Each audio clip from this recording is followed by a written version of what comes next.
Miss Angelique," he said, grabbing her bridle, aghast at the dirt and blood that speckled her face and clothes and hair. "Are you hurt?" "Moi? No, I think not, but we were attacked. Japaners attacked us."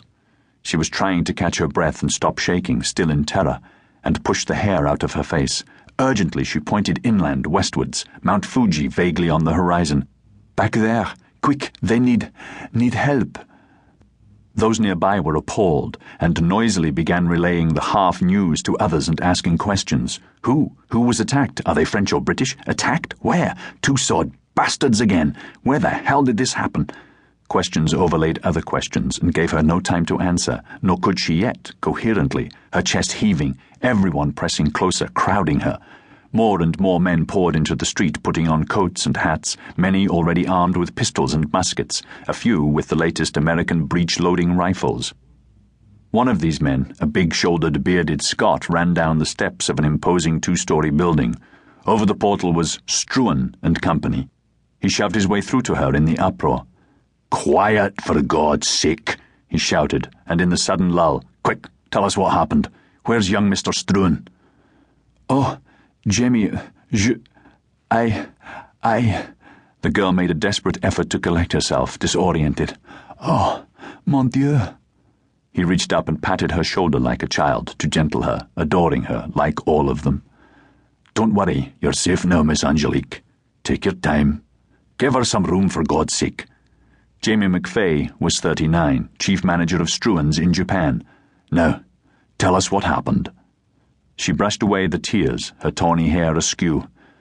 We were attacked by samurai," she said, her voice tiny and accent pleasing. Everyone craned to hear better. We were on the big road." Again she pointed inland. "It was there." "The Tokaido?" "Yes, that's it, the Tokaido." This great coastal trunk toll road, a little over a mile west of the settlement, joined the shogun's forbidden capital, Yedo, 20 miles northwards, to the rest of Japan, also forbidden to all foreigners. "We were riding." She stopped, and then the words poured out. "Mr. Canterbury and Philip Tyrer and Malcolm, Mr. Struan and me, we were riding along the road, and then there was a long line of samurai with banners, and we wait to let them pass, and then two of them rush us. They wound Mr. Canterbury, charge Malcolm, Mr. Struan, who had his pistol out, and Philip, who shout me to run away to get help." The shaking began again. "Quick, they need help." Already men were rushing for mounts and more guns. Angry shouts began. "Someone get the troops!" "Samurai got John Canterbury, Struan, and that young chap Tyra. They've been chopped on the Tokaido." "Christ," she says, "Samurai have killed some of our lads." "Where did this happen?" Jamie McFay called out above the noise, curbing his frantic impatience. "Can you describe the place where this happened? Exactly where?" "By the roadside before Kana something." "Kanagawa?" he asked, naming a small way station and fishing village on the Tokaido, a mile across the bay, 3 odd miles by coastal road. "Oui, yes, Kanagawa. Hurry." Horses were being led out of the Struan stables, saddled and ready. Jamie slung a rifle over his shoulder. "Don't worry, we'll find them quickly. But Mr. Struan, did you see if he got away, if he was hurt?" "No, I saw nothing, just the beginning.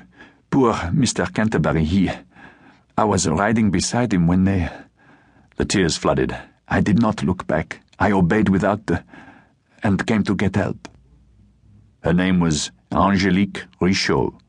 She was just 18. This was the first time she had been outside the fence. McFay jumped into the saddle and whirled away.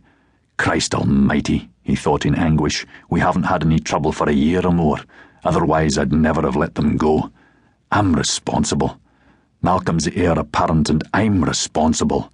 In the name of God, what the hell happened?" Without delay, McFay, a dozen or so traders, and a dragoon officer with 3 of his lancers found John Canterbury on the side of the Tokaido, but viewing him was more difficult. He was decapitated, and parts of his limbs were scattered nearby.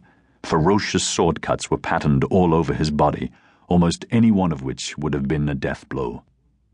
There was no sign of Tyra and Struan